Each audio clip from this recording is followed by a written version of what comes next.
మోకాళ్లలో గుజ్జును పెంచి నొప్పిని తగ్గించి సర్జరీని దూరం చేసే ఫ్రీడమ్ వాక్.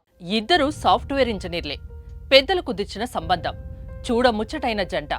ఈ ఏడాది ఫిబ్రవరిలో ఘనంగా పెళ్లైంది. పెళ్లైన 4 రోజులకే ఉన్నత చదువుల కోసం అమెరికా వెళ్లాడు వరుడు.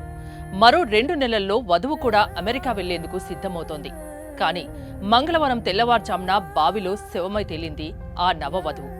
ఎందుకు ఏంటో ఇప్పుడు చూద్దాం.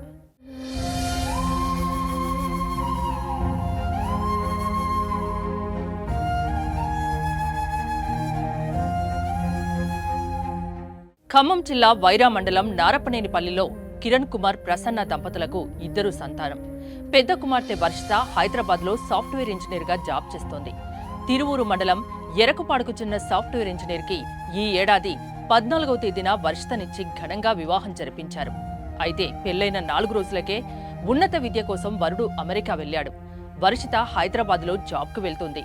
భర్త దగ్గరకు వెళ్లేందుకు ఏర్పాట్లు చేసుకుంటున్నారు వర్షిత.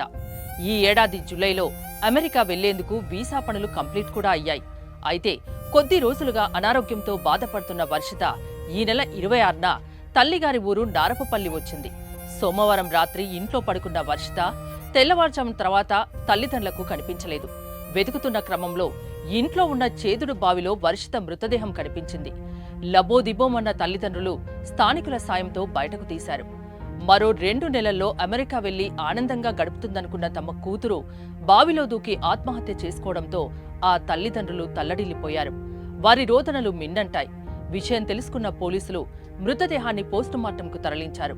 అనారోగ్య సమస్యలతోనే తమ కూతురు మరణించిందని తండ్రి కిరణ్ కుమార్ ఫిర్యాదు చేశారు. ఏది ఏమైనా కొత్తగా పెళ్లైన ఆ 2 ఇళ్లలో తీవ్ర విషాదం నెలకొంది.